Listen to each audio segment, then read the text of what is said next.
ఆయన కృపలేనిదే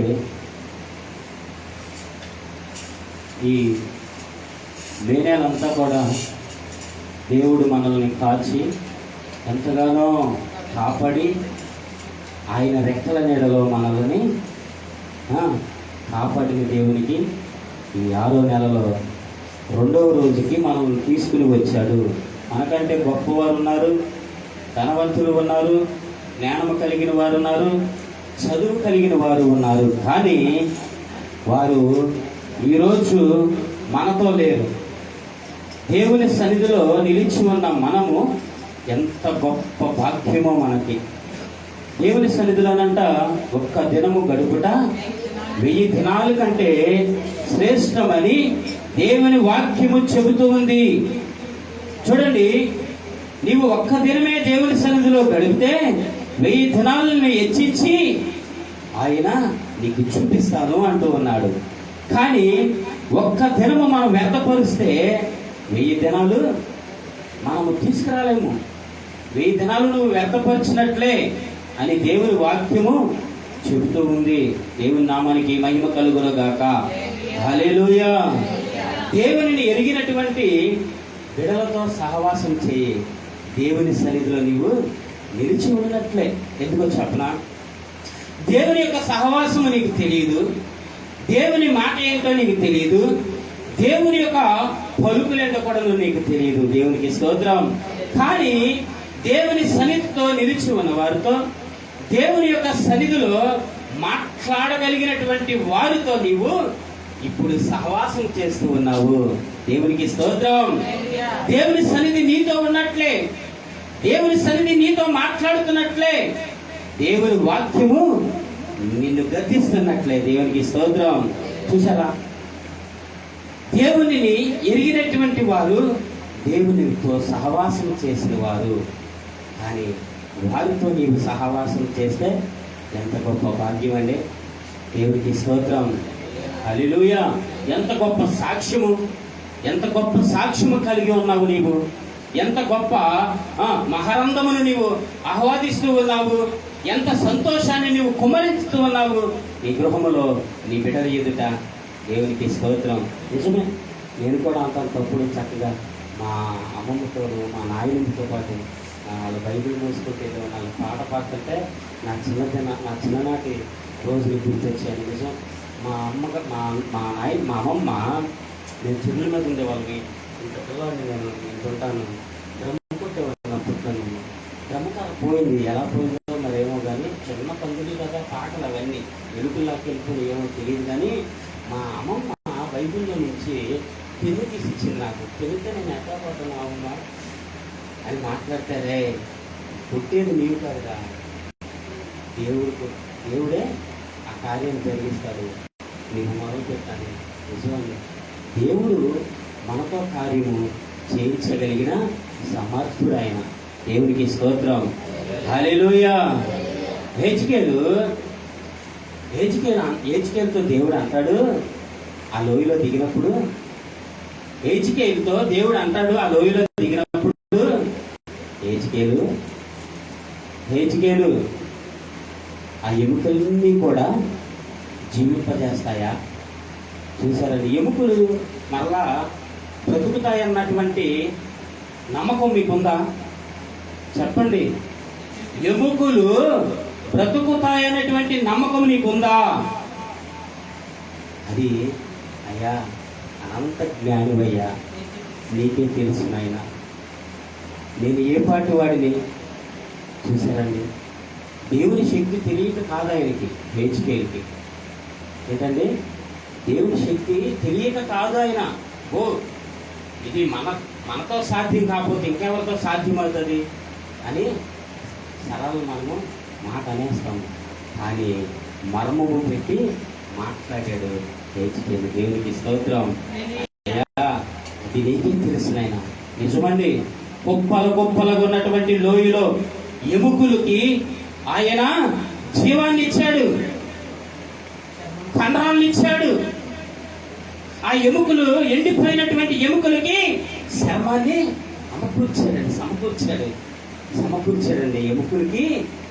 ఎముకలకి చూడండి, ఎముకలకి చర్మం ఉంటుందా? వాటికి ఎండిపోయిన ఎముకలకి చర్మం ఉంటుందా?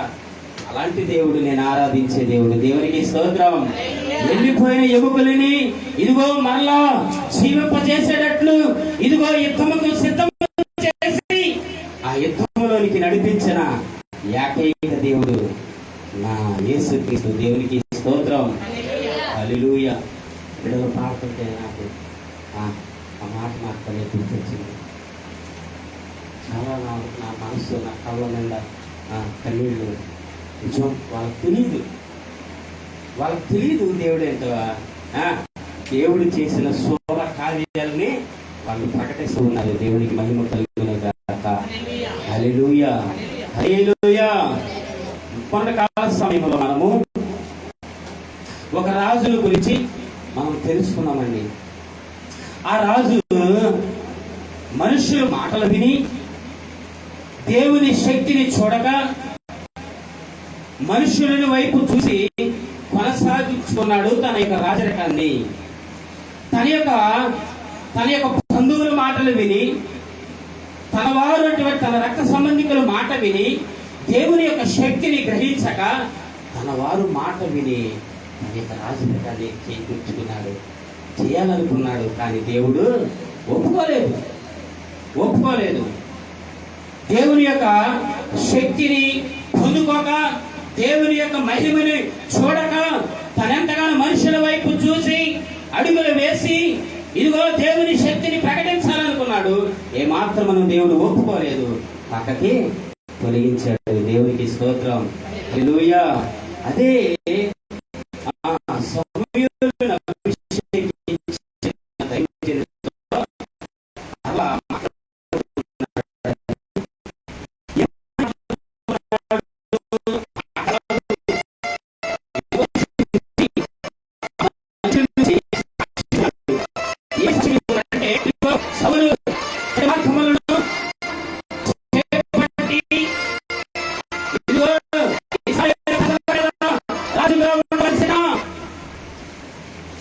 ఇశ్రాయేలు ప్రజలకి ఏమి కావాలో చేయాల్సిన వాడు, ఇశ్రాయేలు ప్రజల కన్నీళ్లను తుడవవలసిన వాడు, ఇశ్రాయేలు ప్రజలని దుఃఖమని తీసివేయాల్సిన వాడు, వారికి ఏమి కావాలో ఎదురు చూడవలసిన వాడు ఏమైపోయాడంటే ఇశ్రాయేలును పట్టించుకోక తప్పదారి పట్టించేశాడు.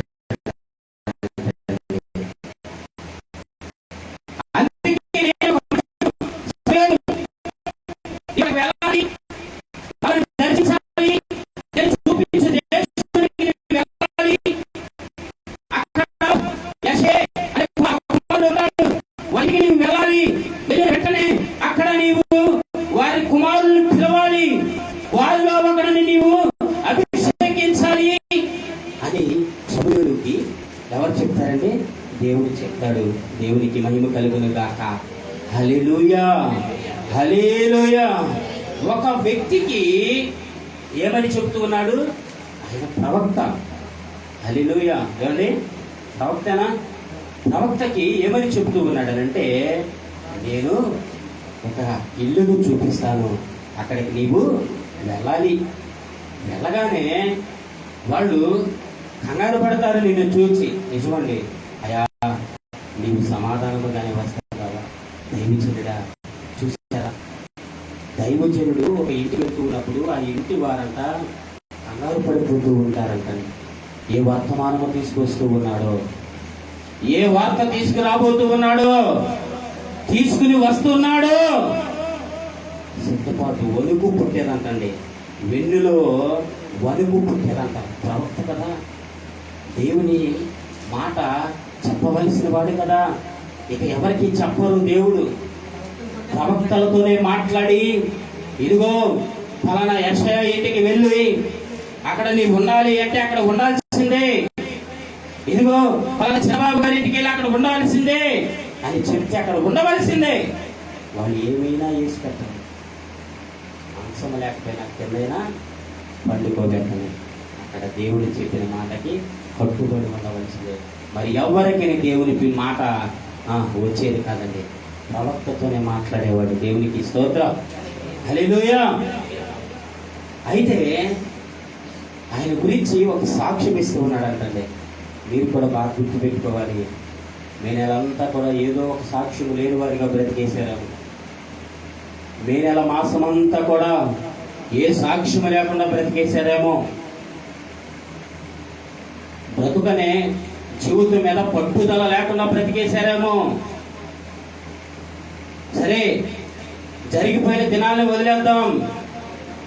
ఇదిగో ఈరోజు దేవుడు నీతో మాట్లాడుతూ ఉన్నాడు. నువ్వు వినాలి, దేవుని మాటని అంగీకరించాలి, నీ బ్రతుకుని బలముగా చేపట్టి నడిపించుకోవాలి. నేను ఒక సాక్షిగా ఉండాలి. ఈ జూనియర్ మాసం అంతా కూడా, ఈ దినాలన్నీ కూడా దేవునికి స్తోత్రం. చదువండి ఆ మాట. కాదు, అపోస్తుల కార్యముల గ్రంథము 13వ అధ్యాయము. అపోస్తుల కార్యముల గ్రంథము 13వ అధ్యాయము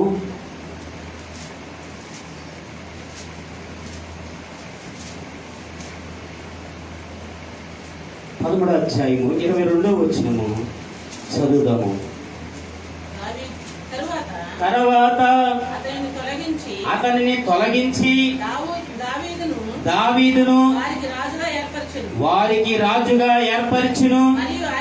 మరియు ఆయన నేను యెషయ కుమారుడైన దావీదును కనుగొట్టిని. అతడు నా ఇష్టానుసారుడైన మనుషుడు. అతడు నా ఉద్దేశములన్నీ నెరవేర్చునని చెప్పి అతని గూర్చి సాక్ష్యం ఇస్తూ ఉన్నాడంటే దేవునికి మహిమ కలుగును గాక. హల్లెలూయా. మహాపరిశుద్ధుడైన జీవాధిపతి మీకు వందనాలు తండ్రి. ఈ మాటలను నాయన మా ముందు ఉంచినందుకే మీకు స్తోత్రాలు. ఇదిగో నాయన నీ బిడ్డలు ప్రభువా, నిజముగా తండ్రి ఒక సాక్షార్థమై ఒక సాక్ష్యమును సంపాదించుకుని ఇక మీదట బ్రతకాలని నాయన నీ స్తోత్రాలు తండ్రి. నాయన దాసుడిగా నీకు మొరపెడుతూ నా మొరలను నీకు సరిగ్గా చేర్చుకుని ప్రత్యుత్తరమైన జవాబులు మాకు దయచేసి మైపరచండి. యేసు నామములో అడుగుచున్నాము తండ్రి, ఆమేన్. మహాపరిశుద్ధుడైన మన యేసుక్రీస్తు వారి యొక్క కృపను బట్టి దేవుని సన్నిధిలో నిలుచున్న పరిశుద్ధులందరికీ నా హృదయపూర్వకమైన వందనాలు, స్తోత్రాలండి. దేవునికి స్తోత్రం, హల్లెలూయా.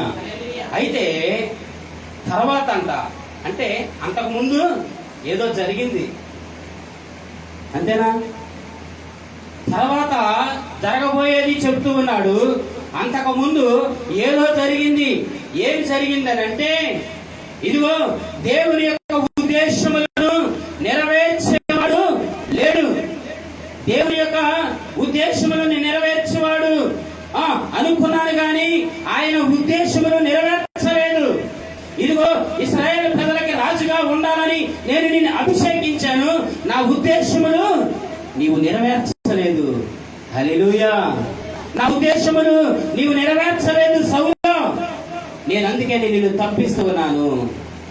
అందుకే నేను నిన్ను ఆ రాజసింహాసనం నుండి కిందకి దింపివేసి నేను ఇంకొకరిని ఎన్నుకోబోతున్నాను. హల్లెలూయా.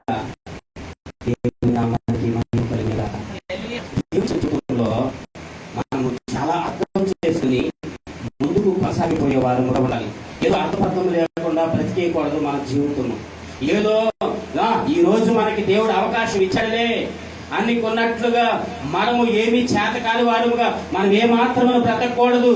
ఇదిగో దేవుడు ఒక ఉద్దేశమును ఉంచి ఇదిగో నిన్ను నడిపిస్తున్న దేవునికి నీవు కృతజ్ఞతాస్తుతులు చెల్లించి, ప్రభువా ఇదిగో నేను నీకు ఏమయ్యాను, ఇదిగో నేను నీకు ఏమి నిన్ను ఘనపరచాలని నన్ను నీవు బ్రతికిస్తూ ఉన్నావో అని, నన్ను ఆ విధముగా నన్ను వాడుకోబోతూ ఉన్నావో అని దేవునికి భయపడుతూ బ్రతకాలి మనమంతా కూడా. దేవునికి స్తోత్రం, హల్లెలూయా. వారందరూ కూడా యెషయా ఇంటికి, ఆయన దైవజనుడు యెషయా ఇంటికి వెళుతూ ఉన్నప్పుడు ఆ ప్రజలందరూ కూడా దైవజనుడు వస్తూ ఉన్నాడు అని, దైవజనుడు నీవు సమాధానముగానే వస్తూ ఉన్నావా?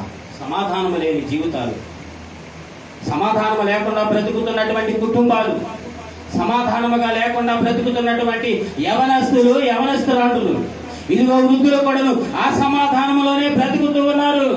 ఇదిగో ఏమీ కూడా సమాధానం లేకుండా ఇదిగో బ్రతికేస్తూ ఉన్నారు.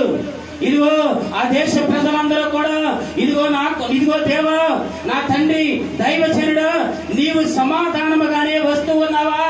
ఇదిగో చాలా కాలము నుంచి కూడాను రాజు లేకుండా మేము బ్రతికేసి చాలా రోజులైందంటండి, చాలా కాలం అయిందంట. కానీ మీరు ఎంత కాలమని అక్కడ రాయబడలేదు. కానీ సౌలు రాజరికం నుండి తప్పింపబడిన రోజు నుంచి చాలా కాలము అయిందని దేవుని యొక్క వాక్యము చెబుతూ ఉంది. ఈయన ఎక్కడ నివసిస్తూ ఉన్నాడంటే బెత్లెహేములో నివసిస్తూ ఉన్నాడు. ఎవరంట? దావీదు గారు. దావీదు గారు తండ్రి యెషయా ఎక్కడ నివసిస్తూ ఉన్నాడనంటే యెరూషలేమునకు 9 మైళ్ళు ఉన్నటువంటి దూరములో బెత్లెహేములో నివసిస్తూ ఉన్నాడు యెషయా. 9 మైళ్ళు యెరూషలేము నుండి 9 మైళ్ళు దూరంలో ఉన్నటువంటి ఊరిలో బెత్లెహేములో నివసిస్తూ ఉన్నాడు. బెత్లెహేము అంటే ఆహారము, రొట్టెల ఇల్లు. దేవునికి స్తోత్రం. బెత్లెహేము అంటే ఆహారము లేదా రొట్టెల ఇల్లు అంటుంది. దేవుని నామానికి మహిమ కలుగునగా. ఈరోజు ఇల్లును మనం చూస్తూ ఉంటే రొట్టెలలో పోయి రక్తపాతం. స్తోత్రం, హల్లెలూయా. చూసారా? రొట్టెలు ఇల్లుగా పిలువబడుచున్నటువంటి ఇల్లు ఏమైపోతూ ఉన్నాయంటే రక్తముతో నిండిపోతూ ఉన్నాయి, పాపముతో నిండిపోతూ ఉన్నాయి. దేవునికి స్తోత్రం. ఏం జరుగుతూ ఉందంటే బెత్లెహేము రొట్టెల ఇల్లు. రొట్టెల ఇంటిలో నివసిస్తున్నటువంటి యెషయా ఎక్కడ ఉన్నాడంట? యెరూషలేముకు 9 మైళ్ళలో ఉన్నాడండి. యెరూషలేము అనగా దేవుని యొక్క దేవాలయము. దేవునికి స్తోత్రం. యెరూషలేములో ఏముందంటే దేవుని యొక్క దేవాలయం ఉంది, దేవుని సన్నిధి ఉంది. దావీదు ఎక్కడ నివసిస్తూ ఉన్నాడంటే రొట్టెల ఇంటిలో నివసిస్తూ ఉన్నాడు. దేవుని స్తుతిస్తూ ఉన్నాడు, దేవుని గణపరుస్తూ ఉన్నాడు. ప్రతిరోజు కూడా ఆయన ముఖ దర్శనమును చేసుకుంటూ భయభక్తులతో నివసిస్తున్నటువంటి ఇదిగో దావీదును కనుగొన్నాడు. దేవుడు దావీదు గురించి సాక్ష్యం ఇస్తూ ఉన్నాడు. ఎవరితో చెప్తూ ఉన్నాడంటే సమూయేలుతో చెప్తూ ఉన్నాడు. దేవునికి స్తోత్రం, హల్లెలూయా, హల్లెలూయా. దేవుడు ఏమని చెబుతూ ఉన్నాడంటే ఇదిగో బెత్లెహేములో నివసిస్తూ ఉన్నటువంటి యెషయా కుమారుడైన దావీదు అక్కడ ఉన్నాడు. ఆయన ఏమి చేస్తూ ఉన్నాడనంటే గొర్రెలను కాసుకుంటూ ఉన్నాడు. ఆయన వృత్తి ఏంటంటే గొర్రెల కాపరి. దేవునికి స్తోత్రం. దేవుడు సెలబ్రిటీని ఎన్నుకోలేదండి. ఈ రోజున సెలబ్రిటీస్ కావాల్సి వస్తుంది. ఏ యాడ్కైనా కానీ, ఏ యొక్క మాటకైనా కానీ, ఏ యొక్క మాట చెప్పాలన్నా కూడా గొప్ప గొప్ప వారు కావాల్సి వస్తుంది. దేవునికి స్తోత్రం. ఈ రోజున వాళ్ళు చూపులు ఎటు వైపు ఉంటూ ఉన్నాయంటే గనులైన వారి వైపు నివసిస్తూ ఉన్నాయి. సమూయేలు కూడా యెషయా కుమారుడైన గనుడైన బలవంతుడైన అందగాడి మీద ఇంకా ఎవరు లేరని ఆయన మీద పడిందంటండి సమూయేలు యొక్క కన్ను. దేవునికి స్తోత్రం. ఆయన కూడా అలాగే ఊహించాడు దేవుడు. కానీ సమూయేలు అది కాదు. చూసారా ఎంతటి గొప్పవారిని ఎన్నుకుంటూ ఉన్నారు. ఏదైనా హ్యాడ్ ఇవ్వాలంటే గొప్పవారిని గనులని ఎన్నుకుంటూ ఉన్నారండి, ఎన్నుకుంటూ ఉన్నారు. చాలా చాలా ఖర్చుతో కూడిన పని, చాలా డబ్బులు వారికి ఇవ్వాల్సిన పని అది. కానీ నా దేవుడైన యేసుక్రీస్తు, నా ప్రభువైన యేసుక్రీస్తు దావీదుని ఎక్కడ ఉండగా ఎన్నుకున్నాడనంటే ఆయన గొర్రెల కాపరి, గొర్రెలను మేపుతూ ఉన్నాడు. కానీ దేవుడి సమూయేలుతో ఏమని చెప్పి పంపిస్తూ ఉన్నాడనంటే యాకోబు సంతానము అనగా ఇశ్రాయేలు ప్రజలని మేపేవాడు ఒకడే కావాలి. ఇశ్రాయేలు ప్రజలకి రాజుగా ఇక మీదటి ఎవరూ లేరు. ఇదిగో ఉన్నవాడు తొలగించబడ్డాడు. వారు వంకర మార్గమున పట్టకుండా చెడుతనాన్ని ఇదిగో విసర్జించాలి. ఇదిగో నీతి న్యాయములను జరిగించాలి. వారి ఇల్లు ఎలా ఉండాలనంటే రొట్టెల ఇల్లుగా మార్చబడాలి. ఇదిగో యాకోబు యొక్క సంతానం అనగా ఇశ్రాయేలు ప్రజలు ఎవరికి ఎవరు రాజుగా ఉండాలి అంటే యెషయా కుమారుడైన ఇదిగో గొర్రెల దగ్గర కాపలా ఉన్నటువంటి వాడు, గొర్రెలను మేపుతూ ఉన్నటువంటి వాడిని నీవు వెళ్ళి అభిషేకించాలి అని సమూయేలుతో మాట్లాడుతూ వస్తూ ఉన్నాడండి. చూసారా, సమూయేలు లేచి వెంటనే తన కొమ్మును నింపుకుని ఏం చేస్తూ ఉన్నాడు? 2వ సమూయేలు గ్రంథంలో ఉంటుంది చూడండి. అంటే ఆ మాట మీరు ఆ మాటలో ఉండండి. అంతటా సమూయేలు యెహోవా సమూయేలుతో ఎలాగూ సెలవిచ్చెను, ఇశ్రాయేలు మీద రాజుగా ఉండుటకు ఉండకుండా నేను విసర్జించిన సౌలును గూర్చి నీవు ఎంతకాలము దుఃఖిస్తావు? నీ కొమ్మును తైలముతో నింపుకుని బెత్లెహేముడైన యెషయా వద్దకు నిన్ను పంపుచున్నాను. అతని కుమారులలో ఒకడిని నేను రాజుగా నియమింతును. చాలు. చూశారండి, ఆయన అంట ఏం చేస్తూ ఉన్నాడు? దుఃఖపడుతూ ఉన్నాడు అంటండి. ఎవరు దుఃఖపడుతూ ఉన్నారు? అసలు ఆయనకి ఎందుకు దుఃఖపడవలసిన అవసరం ఏమిటి? ఆయన నలిగిపోవలసిన అవసరం ఏమిటి అంటే ప్రవక్త కాబట్టి, ఇశ్రాయేలుని నడిపించవలసిన ప్రవక్త. ఇదిగో దేవుని దగ్గర నుంచి మాట ఇదిగో తీసుకువచ్చి ఇదిగో మీకు ఈ కీడు జరుగుతుంది, కీడు జరగబోతూ ఉంది, ఇదిగో మీకు రాజుగా ఇక్కడ ఉంటాడు, ఈయన మాట ప్రకారముగా ప్రతి కార్యము జరుగుతుంది, ఆయన మాటకి మీరు లోబడాలి, ఇతనిని మీరు ధిక్కరించకూడదు, ఇతని మాట మీరు విసర్జించకూడదు, ఇతనికి మీరు లోబడాలి అని చెప్పేటువంటి వాడు నలిగిపోతూ ఉన్నాడు అంటండి. దేవుని యొక్క మహాకృపను బట్టి ఆ మనసు ఎవరికి ఉంటుందంటే దేవునిని ఎరిగిన ప్రజలకు మాత్రమే ఉంటుంది. గుర్తుపెట్టుకోవాలి బాగా. మీరు దేవుని ఎరిగినటువంటి వారికే మాత్రమే ఉంటుంది. దేవుణ్ణి రక్తముతో తడపని ప్రతి ఒక్కొక్కరికి లోకానుసారముగా నడబడి లోకానుసారమైన మాటలు ఇదిగో ఇచ్చలవిడిగా ఇదిగో వారికి నలిగిన హృదయము తెలియదు, దుఃఖముతో నిండినటువంటి హృదయము వారికి తెలియదు. ఇశ్రాయేలు ప్రజలకి రాజు ఎవరు లేరు నాయన, దుఃఖపడుతూ ఉన్నాడు, వేదన చెందుతూ ఉన్నాడు. ఇప్పటికే చాలా రోజులు అయిపోయింది. వారేమైనా పడిపోతారేమో, పడిపోయే స్థితిలోనికి వెళ్ళిపోతారేమో. వారిని నడిపించేవాడు ఎవరును లేడు, వారి మీద ఆజ్ఞ శాసనము చేసేవాడు ఎవరును లేరు. వేదన చెందుతూ ఉన్నాడు. ఆ వేదన చెందేటువంటి సమయంలో ఒకని గురించి సాక్ష్యం ఇస్తూ ఉన్నాడు సమూయేలుకి. హల్లెలూయా, హల్లెలూయా. ఇదిగో ఈ 6వ నెలలో నీ బ్రతుకు కూడా ఒక సాక్ష్యముగా మార్చబడును గాక, నీ జీవితం ఒక సాక్ష్యముగా మార్చబడును గాక, నీ గృహము రొట్టె నీళ్లుగా మార్చబడును గాక, నీ జీవితము, నీ పిల్లల జీవితము, నీ భర్త జీవితము యేసు క్రీస్తుకి సాక్షార్థమై బ్రతుకుదురుగాక. హల్లెలూయా. నలిగిపోతూ ఉన్నాడు అంటండి. ఆ నలిగిపోతున్నటువంటి సమయంలో రానే వచ్చింది యెహోవా దగ్గర నుంచి ఒక మాట, నువ్వు విచారణ చెయ్యి. నేను చెప్తూ ఉన్నాను, ఈ మధ్యాహ్న కాల సమయములలో నీవు దేవుని దగ్గర విచారణ చేస్తే, నీవు విచారణ చేసినట్లుగా, నీవు పలికినట్లుగా దేవుని దగ్గర నుంచి ప్రతిఫలము పొందుకుంటావు. పొందుకోకపోతే నా దగ్గరికి వచ్చి మాట్లాడు. దేవునికి స్తోత్రం. ఆయన ప్రత్యుత్తరం ఇచ్చేవాడు, మాట్లాడే దేవుడు ఆయన, ప్రతిఫలమిచ్చేవాడు ఆయన. ఇదిగో కృంగిపోయిన వారిని లేవనెత్తివాడు ఆయన, బలహీనులని ఇదిగో బలపరచువాడు ఆయన, ఎండిపోయిన ఎముకలని ఇదిగో కండరములను ఆయన పూడ్చి ఇదిగో లేపి ఇదిగో ఒక సైన్యముగా చేసి యుద్ధములకు పంపించిన దేవుడు నా దేవుడు. హల్లెలూయా.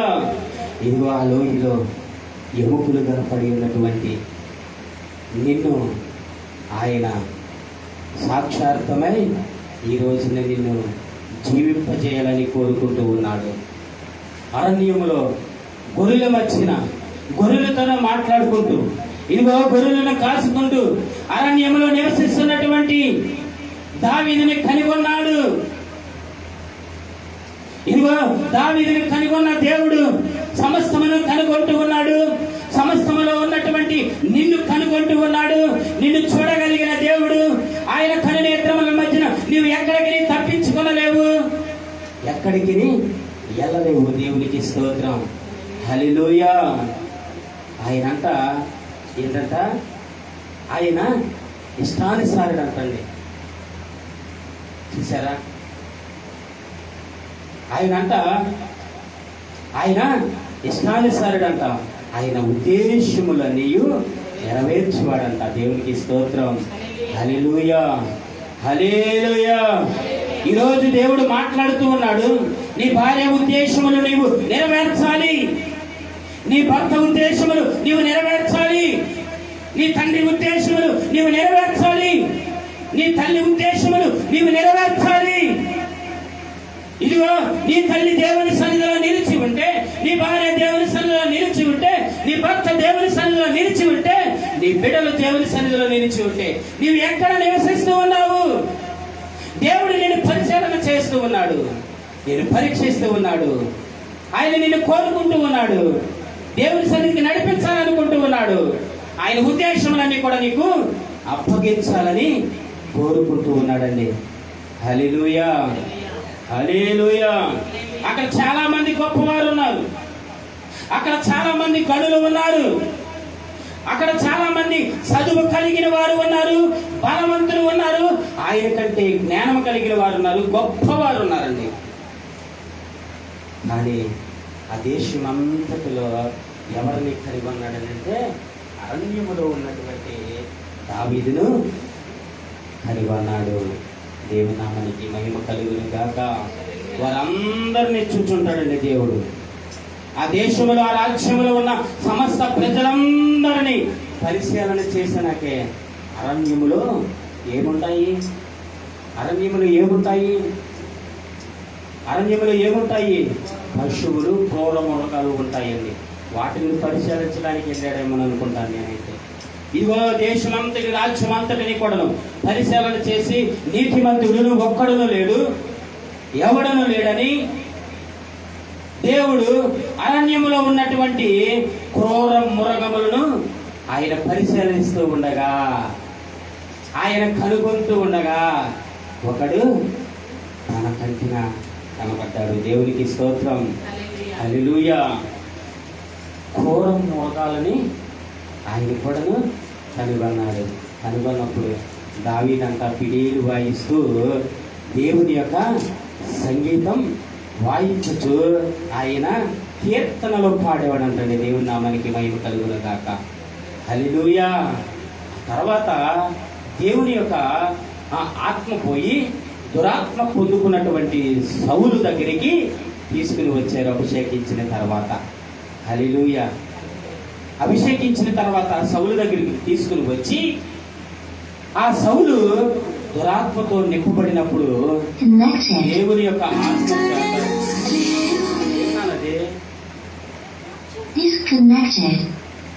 స్తోత్రం, హల్లెలూయా. దేవుని యొక్క ఆత్మ చేత బ్లూటూత్ ఆన్ చేస్తున్నాం.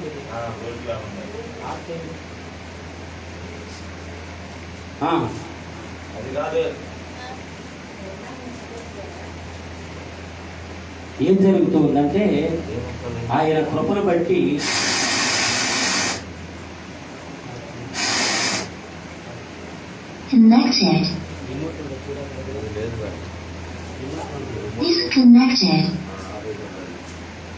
హల్లెలూయా. ఏం జరగబోతూ ఉందంటే దేవుని యొక్క ఆత్మను బట్టి, దేవుని యొక్క మహాకృపను బట్టి ఏమి జరగబోతూ ఉందనంటే ఆయన కనుగొంటూ ఉన్నాడు. ఎవరండి?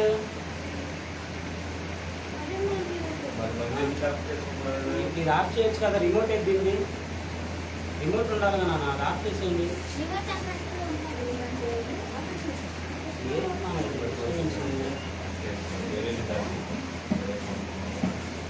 రిమోట్ ఉండాలి కదా దీని ఆన్ అయిపోతా.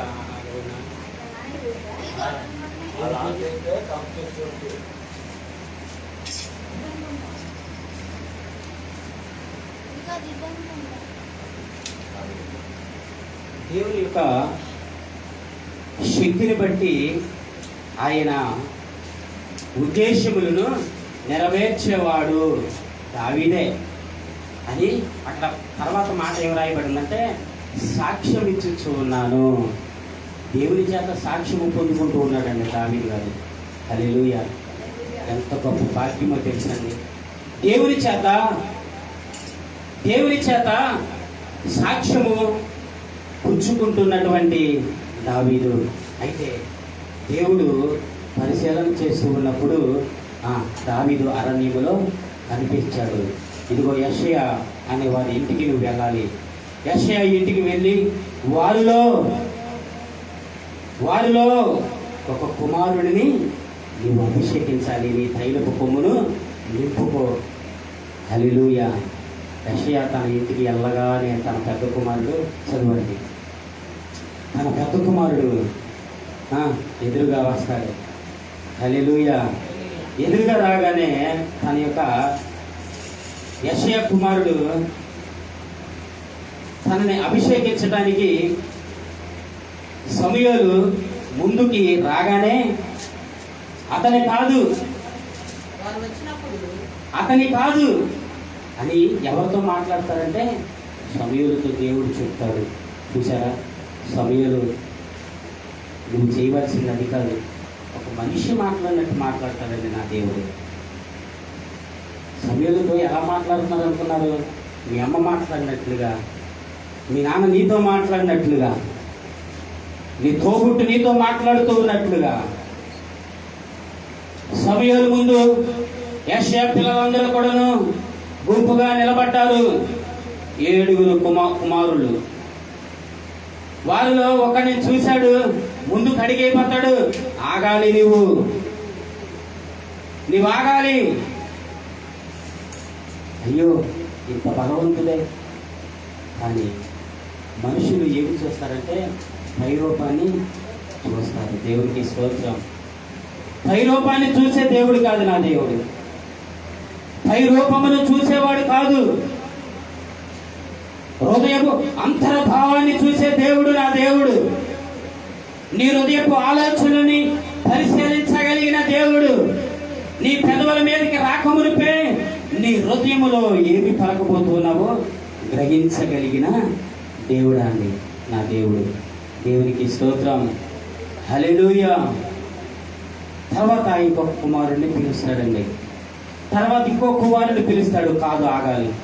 ఇంకో కుమారుడిని పిలుస్తాడు, కాదు ఆగాలి. ఇంకో కుమారుడిని పిలుస్తాడు, కాదు ఆగాలి. ఆగిపోతాడండి. అయ్యా ఇంకెవరైనా ఉన్నారా అని తండ్రితో అడిగినప్పుడు ఆ తండ్రి ఒక మాట చెప్తాడండి. దేవునికి స్తోత్రం. 78వ కీర్తన 70వ వచనం చదువుదామా? 78వ కీర్తన 70వ వచనం.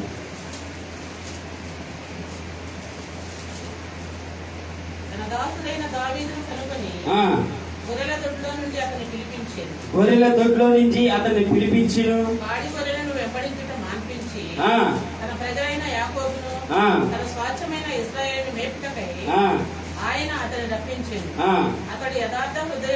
యథార్థ హృదయుడై వారిని పాలించెను. దేవుని నామానికి మహిమ కలిగిన గాక. హల్లెలూయా! చూసారండి, ఎక్కడ ఉన్నాడు అని అంటే తండ్రి ఏమని చెబుతూ ఉన్నాడంటే, అయ్యా ఉన్నాడు. ఎక్కడ ఉన్నాడయ్యా? వీళ్ళతో లేడయ్యా.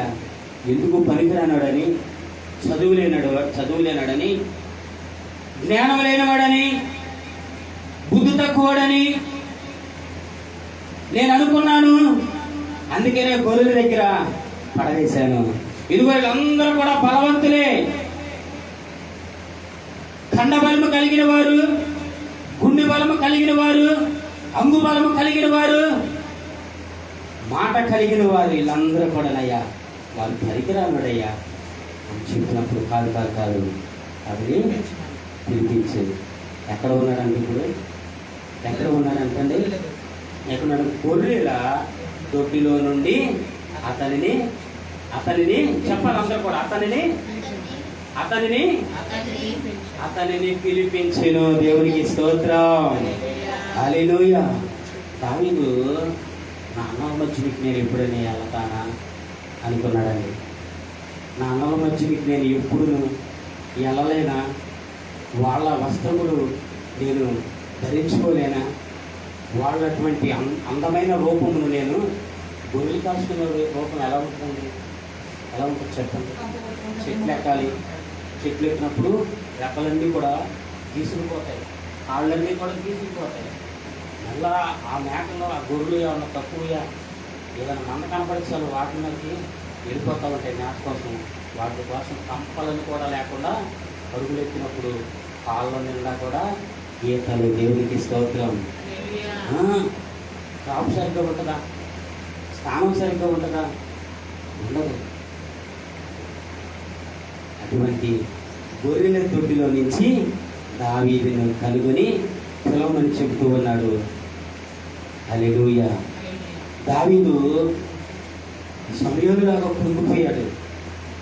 నా అన్నల లాంటి జీవితం నాకు కూడా వస్తే బాగుంటుంది అని, నా అన్నల లాంటి బ్రతుకు నాకు కూడా వస్తే బాగుంటుందని ఎంతగానో ఆయన ఆలోచన చేశాడు. కానీ ఇక నాకు ఆ ఆశ లేదనుకున్నటువంటి దావీదుకి ఏం కలిగిందంటే నెరవేర్చే రోజు వచ్చేసిందండి. దేవునికి స్తోత్రం. ఆ రోజు చూసే రోజు వచ్చింది, ఆ సింహాసనం ఎక్కే రోజు వచ్చింది. ఏంటంట? పాడు గొర్రెలను, హల్లెలూయా, పాడు గొర్రెలను మేపనవసరం లేదు. ఇంకా నీవు ఇశ్రాయేలుల ప్రజలని, ఇదిగో యాకోబు సంతతి వారిని నీవు ఏలాలి. హల్లెలూయా, హల్లెలూయా. ఇదిగో తన యొక్క రొట్టెల ఇంటిలో నివసిస్తూ ఉన్నాడు. ఆ రొట్టెల ఇల్లు పేరును కాపాడుతూ వస్తూ ఉన్నాడు. యెరూషలేమునకు దేవాలయానికి ముందు నిలిచి ఇదిగో ఆయనను ప్రతిరోజు కూడా చూస్తూ ఉన్నాడు. ఏ మాత్రమును కూడా చడయలేదు, భయపడలేదు, కృంగిపోలేదు, అనాలోచన రాలేదు. ఇదిగో నా దేవుడు ఎప్పటికైనా నన్ను గణపరిచే రోజు వస్తుందని ఆయన పేరు వాయించుకుంటూ వారు ఇతరులను ఆరాధించే దేవుడిని ఆరాధిస్తూ ఉన్నాడండి. దేవుని నామానికి మహిమ కలుగును గాక. ఆయనకి ఎవరో తెలియదు, దావీదు దేవుడు ఎవరో తెలియదు, దేవుని మహిమేంటో తెలియదు. ఇదిగో తన వారు చెప్పబట్టి, ఇదిగో తన యొక్క పితరులు చెప్పిన దానిని బట్టి, ఇదిగో దేవుని శక్తి కలిగిన వాడని, ఇదిగో ఆరిని నేల మీద నడిపించిన వాడని, ఎర్ర సముద్రము ఎదురుగా నిలబడినప్పుడు ఇదిగో పాయల చేసి, ఇదిగో రోడ్డుగా, ఇదిగో ఆరిని నేలగా చేసిన ఇశ్రాయేలు ప్రజలని అనగా మమ్మల్ని దేవుడు నడిపించాడు అని చెప్పుకుంటూ ఉన్నప్పుడు ఆయన పితరులు దావీదు ఇంత మాత్రమే తెలుసండి. హల్లెలూయా. ఇప్పుడు మన మధ్యలో మన బిడ్డలు ఉన్నారు, చిన్న బిడ్డలు. నీవు చేసే దాన్ని బట్టి వాళ్ళు చేస్తారు, నేర్చుకుంటారు. నువ్వు ప్రభువా అంటే వాళ్ళు నా ప్రభువా. వాళ్ళు కష్టం వస్తే ఎలా అడుగుతారు తెలుసా? అయ్యా మా నాయనమ్మ ఉండే, మా నాయనమ్మ ఆరాధించే దేవుడు కదా నీవు, మా నాయనమ్మ ఆరాధించే దేవుడు కదా నీవు, మా తాతయ్య ఆరాధించే దేవుడు కదా నీవు. ఇదిగో నాకు ఒక సమస్య వచ్చింది, ఇదిగో చిన్ననాటి నుంచి వారితోనే నేను కొనసాగాను, వారితోనే నేను బ్రతికాను, ఇక మీదట నాకు ఎవ్వరూ తెలియదు, నీవే నాకు తెలిసిన దేవుడివి, నా అక్కర్లను తీర్చగలిగిన దేవుడివి, ప్రాణాపాయ స్థితిలో నేను నిలిచి ఉన్నాను, ఇప్పుడు నన్ను నీవు రక్షించాల్సి వస్తుంది, నీవు తప్ప మరి ఎవ్వరిని కూడా నేను ఎరగలేదు. చూశారండి, అలా అడిగినటువంటి దావీదు దేవుడు ఎవరో తెలియదు, నా పితరుల దేవుడు నేను ఆరాధిస్తూ ఉన్నాను, నా పితరుల దేవుడు నేను గణపరుస్తూ ఉన్నాను అందుకనే యాకోబు ఇశ్రాయేలు ప్రజల మీద రాజుగా నియమించాలి, నీ కొమ్మును నింపుకో, ఇదిగో ఇశ్రాయేలు ప్రజలని ఏలుటికి రాజుగా ఒక మనుషుని గురించి నేను ఒక సాక్ష్యం ఇస్తూ ఉన్నాను. గొర్రెల దొడ్లో ఉన్నాడు అనగా ఎవరి కుమారుడు అంటే యెషయా కుమారుడు. తనని పిలవాలి, నీవు పిలిచి తనని అభిషేకించాలి. ఈరోజు అభిషేకమును కావాలనుకుంటూ ఉన్న వాళ్ళరా, దేవుడు నిన్ను అభిషేకించాలనుకుంటూ ఉన్నాడు. ఆయన తైలపు కొమ్ముని నింపుకుంటూ ఉన్నాడు. నీ కొరకు ఆయన సిద్ధముగా ఉన్నాడు. ఆయనకి ఇస్తావా నీ హృదయాన్ని? ఆయనకి ఇస్తావా నీ హృదయాన్ని? ఇదిగో అన్నిటికంటే హృదయము మోసకరమైనది, బహు వ్యాధి కలది. దేవునికి స్తోత్రం, హల్లెలూయా. చాలా మోసకరమైనది హృదయం. అందుకనే చాలా మోసకరమైన హృదయం కలిగిన వాడు కనుకనే సౌలును తప్పించి ఇదిగో ఆయన చిత్తాన్ని నెరవేర్చువాడని గ్రహించి, ఇదిగో ఆయన ఆజ్ఞను నెరవేర్చువాడని గ్రహించి దేవుడు ఒక సాక్ష్యాన్ని ఇస్తూ ఉన్నాడు సమూయేలుకి, దావీదుల గురించి. ఈ రోజున మన సమాజంలో మనం నివసిస్తూ ఉన్నాము. మనం ఏ సాక్ష్యములు కలిగి ఉన్నాము? ఏ సాక్ష్యముతో మనము వెంబడిస్తూ ఉన్నాము? మన బ్రతుకును కొనసాగిస్తూ ఉన్నాము. ఇదిగో నీవే మాత్రమును తప్పిపోవద్దు. ఇదిగో దేవుని యొక్క ఆజ్ఞ ఒకరోజు వస్తుంది. నీవు పడిపోయిన స్థితిలో నుంచి లేవనెత్తగలిగిన దేవుడు వస్తాడు. ఆయన తప్పకుండా నిన్ను ఆదుకుంటాడు. ఎవ్వరూ లేరు, నన్ను ఆదుకునే వారు ఒక్కరూ లేరని నువ్వు కృంగిపోవచ్చు. కానీ నీ ఇల్లు ఎలా ఉందంటే నీతి కలిగిన యథార్థ హృదయముతో నిలిచి ఉందండి. దేవుడికి స్తోత్రం. యథార్థ హృదయముతో నిలిచి ఉంది. ఆయన యథార్థ హృదయము కలిగిన వాడు అంటుంది. సామెతల గ్రంథంలో 11:7 మాట ఉంటుంది. 11:7 సామెతల గ్రంథము చదువుదాం మాటది. భక్తిహీనుడు చనిపోగా వాని ఆశ నిర్మూలమగును, బలాఢ్యులైన వారి ఆశ భంగమైపోవును. నీతిమంతుడు బాధ నుండి తప్పింపబడును, భక్తిహీనుడు బాధపాలును. భక్తిహీనుడు తన నోటి 11 సామెతలు 11:7 భక్తిహీనుడు చనిపోగా నీతిమంతుడు ఇల్లు నీతిమంతులు వర్ధిల్లుట పట్టణమునకు సంతోషకరము. నీతిమంతులు వర్ధిల్లుట పట్టణమునకు సంతోషము. దేవునికి స్తోత్రం, హల్లెలూయా. నీతిమంతుడు వర్ధిల్లుట పట్టణమునకు సంతోషం అండి. దుర్మార్గుడు వర్ధిల్లుట పట్టణమునకు క్షేమము కాదు. పట్టణమునకు క్షేమం కాదు. దుర్మార్గుడు వర్ధిల్లుతారు కానీ సంతోషము కాదండి. గృహానికి సంతోషము కాదు. దుర్మార్గులు వర్ధిల్లుతారు, పట్టణానికి సంతోషము కాదు, ఇంటికి సంతోషము కాదు. రొట్టెలు ఇల్లు ఎలా అవుతుందంటే రక్తపు ఇల్లుగా మార్చబడుతుంది. దేవునికి స్తోత్రం, హల్లెలూయా, హల్లెలూయా. నీవు యెరూషలేమునకు ఎదురుగా నివసిస్తూ ఉన్నావు. యెరూషలేము వీధికి నీవు ఎదురుగా నివసిస్తూ ఉన్నావు. యెరూషలేము వీధులలో నీవు కొనసాగాలని నీవు ఆశపడుతూ ఉన్నావు. అందుకనే దేవుడు నిన్ను యథార్థవంతునిగా ఎంచుకొని ఆయన చిత్తానుసారముగా నీవు నడుచుకోవాలని, ఇదిగో ఆయన పరాక్రమ కలిగిన దేవుడని నీవు గుర్తెరిగి ఆయన చిత్తమును నెరవేర్చువాడు ఒకడు ఉన్నాడని పంపించాడు. ఆయన ఎలా ఉన్నాడంటే యథార్థతనాన్ని విడిచిపెట్టకుండా దేవుని యొక్క దైవత్వాన్ని, దేవుని యొక్క బాహుబలాన్ని స్మరిస్తూ స్తుతిస్తూ ఎంతగానో ఆయన ఘనుడుగా నివసిస్తూ ఉన్నాడు. దేవునికి స్తోత్రం, హల్లెలూయా. ఇక మీదట ఎప్పుడును దావీదు గారు పోగొట్టుకోలేదండి. దావీదు గారు పోగొట్టుకోలేదు. ఏదో ఆయన ఇక తెలియనటువంటి పరిస్థితులలో ఒక పాపము చేశాడు, కానీ మరలా అది ఎన్నడూ పడని చేయలేదండి. పశ్చాత్తాపముతో దేవుని పాదాలు పట్టుకున్నాడు. దేవునికి స్తోత్రం. ఒకే ఒక్కసారి చేశాడు.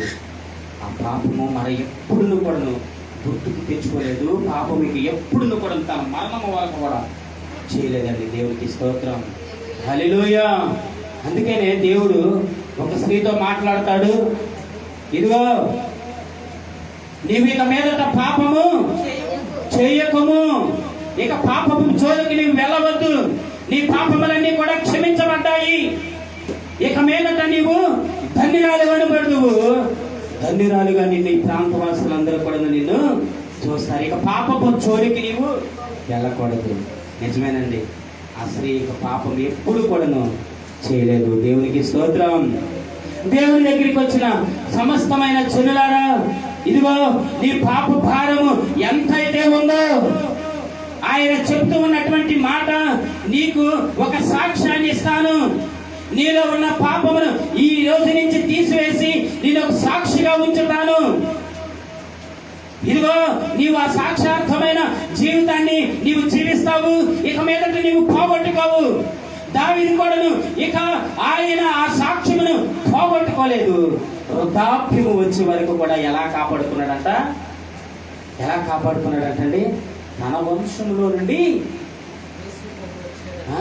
యేసు ప్రభులు వారు వచ్చేలాగా చూశారండి. ఎలాగా?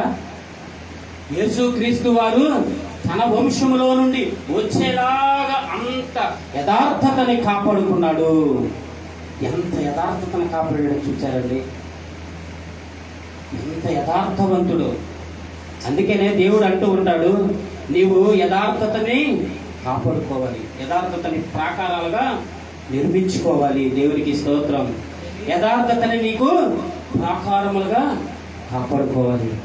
ఎజ్రా ఏడుస్తాడు, ఇదిగో అయ్యా నా ప్రజల పాపములను పక్షమున నేను కన్నీరు కారుస్తూ, ఇదిగో వారి పాపములను నీవు క్షమించాలి. ఎజ్రా ఏడ్చినట్లుగా, ఎజ్రా కన్నీరు కార్చినట్లుగా, ఎజ్రా ప్రార్థన చేసినట్లుగా, ఎజ్రా సాగిల పడినట్లుగా. ఎజ్రా 10వ అధ్యాయంలో ఉంటుంది ఆ మాట, ఎజ్రా సాగిలు పడినట్లుగా అలాగే దేవుడు వారి పాపములను క్షమించాడు. దేవుని నామానికి మహిమ కలుగును గాక. ఇక మీదట మీరు పాపపు జోలికి వెళ్ళకూడదు, మోసాల జోలికి వెళ్ళకూడదు, ఎవరిని మోసగించకూడదు, ఎవరి మీద అబద్ధ సాక్ష్యములు పలకకూడదు, ఎవరిని పొరుగువాని పూచిక పుల్లైన ఆశించకూడదు. నీవు ఆశించినట్లయితే నీ గృహము ఎలా ఉంటుందంటే దేవుని యొక్క తీర్పులో నిలబడుతుంది. అగ్ని ఆరదు, పురుగు చావదు. హల్లెలూయా. 1000 తరముల వరకు నీ కుటుంబాన్ని ఆ పాపము వెంబడిస్తుంది. గెహజీ పొందుకున్నాడు ఆ పాపాన్ని తనకి, తన కుటుంబం మీదకి, తన యొక్క బిడ్డల మీదకి. ఇదిగో దేవుడి యొక్క ఆజ్ఞ లేకుండా, దైవజనుడి యొక్క ఆజ్ఞ లేకుండా గెహజీ పరిగెత్తాడు బహుమతి కోసము. ఆ బహుమతి కోసము పరిగెత్తి పరిగెత్తి పరిగెత్తి ఏం తెచ్చుకున్నాడంటే తన కుష్టి రోగాన్ని, శాపాన్ని తెచ్చుకున్నాడు. కుష్టిని ఇంటిలో పాతి పెట్టుకున్నాడు. తనే కాదు కానీ తన యొక్క, అప్పుడు అనుకుంటూ ఉంటారు, అరే దేశ ప్రజలందరూ కూడా బాగున్నారా, మనకేంటి, దేశములందరూ కూడా బాగున్నారు, మనకేంటి, ఎవరి ద్వారా వచ్చింది, మన తాత ద్వారా వచ్చింది, ఇదిగో మన అమ్మమ్మ ద్వారా వచ్చింది, ఇదిగో మన నాయనమ్మ ద్వారా వచ్చింది. అందుకనే నీవు ఒక కుటుంబాన్ని నిర్మించుకుంటూ ఉన్నావు. దేవుని యొక్క వాక్యాన్ని నువ్వు బోధించాలి, దేవుని శక్తిని కనపరచాలి, దేవుని మాటలను తెలియపరచాలి. అందుకనే దేవుని వాక్యము చెబుతూ ఉంది, దేవుని సన్నిధిలో 1 గంట గడుపుట 1000 దినాల కంటే, ఒక దినము కంటే 1 దినము గడుపుట 1000 దినాల కంటే శ్రేష్టము. అందుకనే నీ బిడ్డలతో నీవు దేవుని సన్నిధికి రావాలి, 1 దినము దేవుని సన్నిధిలో గడపాలి. అవి 1000 దినాలుగా ఆశీర్వదిస్తానంటూ ఉన్నాడు. నీ బిడ్డలకి కృపాక్షేమములు ఎంట వచ్చేలాగా నేను మీ కుటుంబాన్ని రొట్టెలు ఈలుగా ఉంచుతానని దేవుడు నీకు ఒక సాక్ష్యాన్ని ఇస్తూ ఉన్నాడు. దేవునికి స్తోత్రం, హల్లెలూయా. దావీదు ఎప్పుడు కూడాను ఇదిగో పాపపు జోలు వైపు పరిగెత్తలేదు, విడిచిపెట్టేసిన తాగుడు జోలికి వెళ్ళలేదు, విడిచిపెట్టేసినటువంటి సిగరెట్ల జోలికి వెళ్ళలేదు. ఇదిగో విడిచిపెట్టేసినటువంటి పాపము ఇక మీదట ఎప్పుడను ఆయన చూడలేదు. దేవుని కుమారుడిగా మిగిలిపోయాడండి. దేవుని శక్తివంతుడిగా మిగిలిపోయాడు. దేవుడే ఇక ఇంతటి రాజు ఎవరిని ఉండరేమో అనుకునేలాగా పరిపాలన చేశాడండి. ఇశ్రాయేలు ప్రజలు యాకోబు సంతతి మీదకి ఏ యొక్క శాపము రాకుండా కాపాడుకున్నాడండి. హల్లెలూయా, హల్లెలూయా. తర్వాత మరలా తన కుమారుడైన సొలొమోనుకి ఆ రాజు కుర్చీని దక్కించుకున్నాడు. దేవునికి స్తోత్రం. హల్లెలూయా. చూశారండి, చూశారు. మనం చదువుకున్నాము సామెతల గ్రంథం 11:7 నీతిమంతుడు వర్ధిల్లుట దేశానికి క్షేమము. నీతిమంతుడు వర్ధిల్లుట ఆ దేశానికి పట్టణమునకు సంతోషమే. ఆ పట్టణమంతా సంతోషపడుతుంది. అయ్యా, నీ తండ్రి కాలంలో సంతోషించాము. సొలొమోనా, నీ తండ్రి కాలంలో సంతోషించాము, నీ కాలంలో కూడా మేము సంతోషిస్తూ ఉన్నామయ్యా. ఎంత సంతోషం చెప్పు నా కుమారుడికి. తండ్రి పేరుని నిలబెట్టిన కుమారుడికి ఎంత సంతోషం అండి. చెప్పండి, ఎంత సంతోషం అంటే పట్టజాలనంత సంతోషము. ఇదంతా ఎక్కడి నుంచి వచ్చిందంటే ఆయన ప్రతినిత్యం అంటండి. దేవుడు ఏమంటూ ఉన్నాడంటే ఒక్కరోజు దేవుని సన్నిధిలో గడుపు. దావీదైతే ప్రతినిత్యము దేవునితోనే గడిపినటువంటి వాడిగా ఉన్నాడు. దేవునితోనే గడిపినటువంటి వాడిగా ఉన్నాడు. ఎన్నిసార్లు ప్రార్థన చేశాడు దావీదు? ఎన్నిసార్లు ప్రార్థన చేశాడు దావీదు? ఎన్నిసార్లు ప్రార్థన చేశారు? 3 సార్లు ప్రార్థన చేశాడు. 7 సార్లు ఏమో స్తుతించేవాడు. ఆయన స్తుతి తన నోటనే ఉండేది. దావీదు నోటను ఎప్పుడు కూడాను స్తుతిస్తూనే. ప్రసాద్, నేను పనిచేస్తున్నప్పుడు ఏదో పాపంలో నేను ఆయన అనేస్తుంటే సాగుడుగా దేవునికి స్తోత్రం. హల్లెలూయా.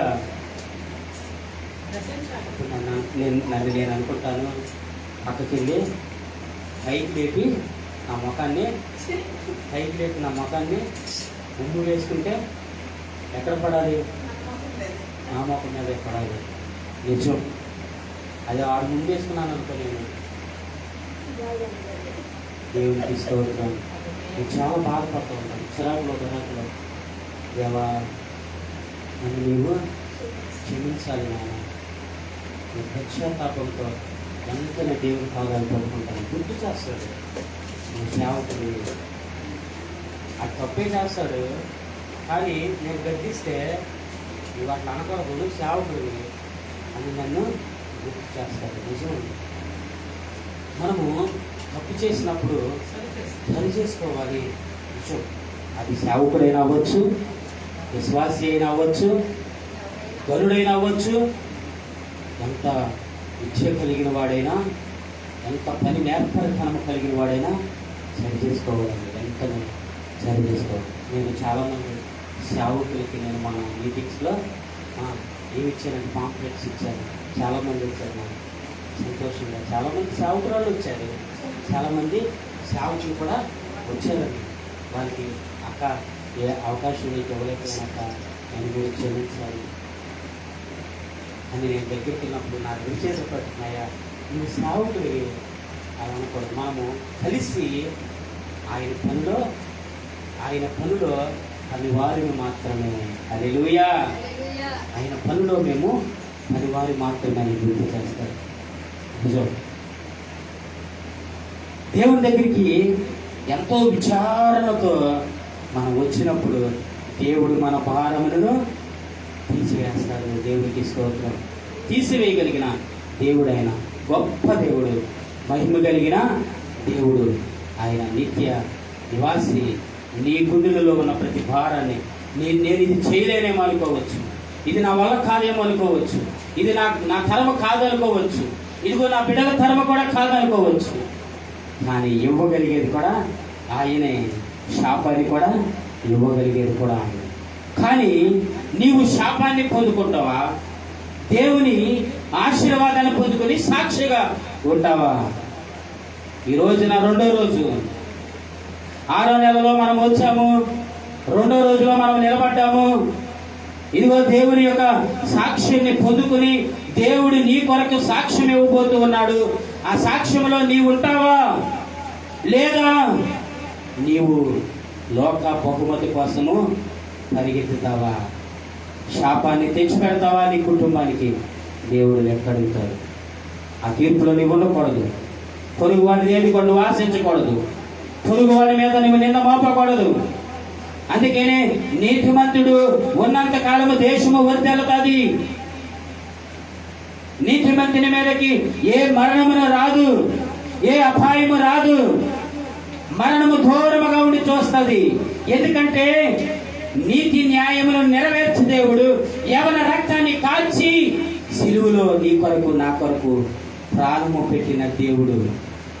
ఇక మీదట నీవు పాపము జోలికి వెళ్ళకూడదు. దేవునికి స్తోత్రం. ఈరోజు నీకు ఎంతైనా రావచ్చు సంతోషం, కానీ నీతితో 10 రూపాయలు వచ్చిందా అది నీ కుటుంబానికి ఆశీర్వాదము. అది నీ ఇల్లు రొట్టెల ఇల్లుగా మార్చబడుతుందండి. మనము ఆ విధముగా మనము కొనసాగే వారముగా, మన జీవితాల్లో దేవుని వాక్యాన్ని నేర్చుకునే వారముగా మనం ఉండాలి. ఎవరి గురించి సాక్ష్యం చెప్తూ ఉన్నారంటే సమూయేలుతో దేవుడు దావీదును గురించి సాక్ష్యం చెప్తూ ఉన్నారు.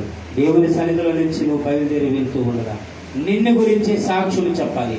మనందరి గురించి, దేవుని బిడ్డల గురించి సాక్ష్యం చెప్పుకునే సాక్షార్థమైన జీవితాన్ని మనము దావీదు వలె కొనసాగిపోయేవారుగా ఉండాలి. మరలా ఎలా జీవించాలంటే నీతిని అనుసరించి రాజ్యమును పోగొట్టుకోకుండా దేవుని భక్తి మన కుటుంబానికి నేర్పించుకునే వారముగా ఉండాలి. ఆ నేర్పించుకున్నటువంటి ఆ దైవ భక్తి ఏమవుతుందంటే దేవుని యొక్క సన్నిధికి నీ కుటుంబాన్ని, నీ వారసులను నడిపిస్తుంది. అదే యాకోబు యొక్క సంతతి వారము. హల్లెలూయా. మనందరము ఇశ్రాయేలుల ప్రజలం. యాకోబు మోసగాడు. యాకోబు అనే పేరుకి మోసగాడు. అయ్యా నేను మోసము చేస్తూ నేను బ్రతకకూడదు, అలా నేను పిలిపించుకోకూడదని దేవునితో తిరుగులాడుతూ ఉన్నప్పుడు ఆయన ఆ పేరు పెడతాడు. నీవు ఇశ్రాయేలీలుగా నీవు మార్చబడుతూ ఉన్నావు. దేవునికి స్తోత్రం. హల్లెలూయా. నీ బ్రతుకు వర్ధిల్లుతుంది, నీ కుటుంబం వర్ధిల్లుతుంది, నీ జీవితం వర్ధిల్లుతుంది, నీ బిడ్డలు వర్ధిల్లుతారు, నీ బ్రతుకు వర్ధిల్లుతుంది, సమస్తము నీ పాడు పశువులు వర్ధిల్లుతాయి. దేవుడు ఎంతగానో నిన్ను ఒక సాక్షిగా నిలబెట్టుకుంటూ ఉన్నాడు. దేవునికి స్తోత్రం. హల్లెలూయా. నీవెక్కడ నివసించాలంట? ఇప్పుడు ఎక్కడ నివసించాలంట? రొట్టెల ఇంటిలో నివసిస్తున్నానని మర్చిపోకూడదు. రొట్టెల ఇంటిలో నివసిస్తున్నానని మనము మర్చిపోకూడదు. ఆ రొట్టెల ఇల్లు మనం ఎలా కాపాడుకోవాలంటే దేవుని యొక్క ఆశీర్వాదముగా మనము కాపాడుకునే వారముగా ఉండిపోవాలి. దేవునికి స్తోత్రం. హల్లెలూయా. ఇదిగో దైవజనులతో మాట్లాడుతూ ఉన్నారు. కళ్ళు మోస్తావా? ఈ కొరకు ఒక చిన్న ప్రార్థన. ఇదిగో ఒక ప్రత్యేకమైన ఒక రోజులో నీవు ఉన్నావు కదా. ఇదిగో దేవుడు మాట్లాడుతూ ఉన్నాడు.